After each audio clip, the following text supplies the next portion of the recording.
It was Christmas time on the island of Sodor. The Fat Controller's engines were busy. The snow made their journeys difficult.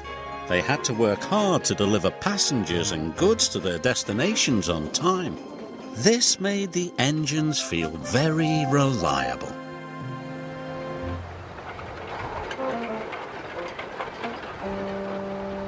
Elizabeth pulled into the fitter's yard with Thomas's snowplow. "I don't need that silly old thing," puffed Thomas. "Stuff and nonsense," steamed Elizabeth. "You can't be a reliable engine if you can't get through the snow." That made Thomas cross. "You know I'm reliable. I just don't like my snowplow."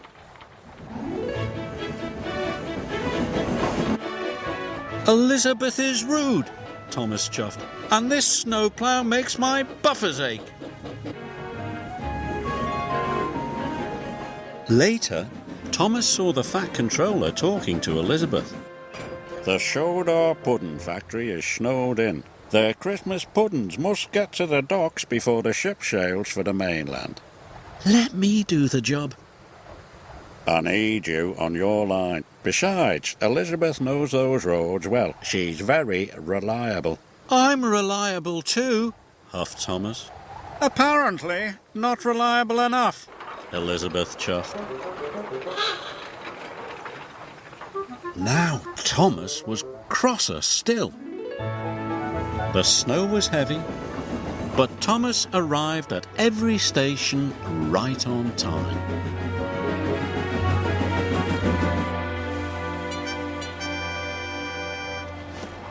Elizabeth was struggling to stay on the road. Her wheels did not like the slippery ice at all. When Thomas arrived at the docks to pick up Terence, he was surprised that Elizabeth had not returned.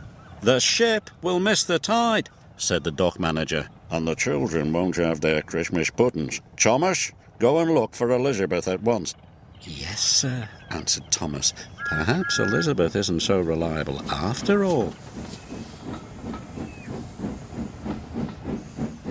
At the pudding factory, Elizabeth was piled high with crates of Christmas puddings. "The Fat Controller's counting on me. I mustn't be late."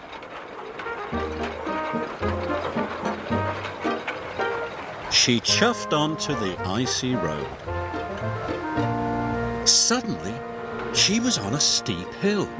Her driver applied the brakes. Elizabeth slid out of control into a deep snowdrift. Poor Elizabeth. Thomas and Terence puffed through the swirling snow. They couldn't see Elizabeth anywhere.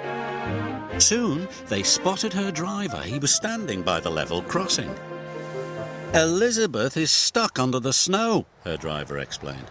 "I need help to dig her out." Terence rescued her in no time. "We'll have to hurry," said Thomas. "It wasn't your fault, Elizabeth. It's the slippery roads." Elizabeth felt much better.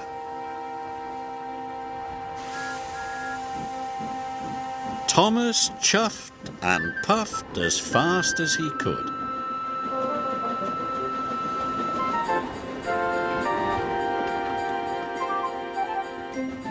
They reached the docks just in time. The Fat Controller was delighted to see the bakery crate and that Elizabeth was safe and well. "We'll get you unloaded immediately." "Now the children will have their Christmas puddings," said Thomas. "Well done," said the Fat Controller. "Oh, thank you, Thomas," said Elizabeth. "You and I are both reliable." Thomas agreed.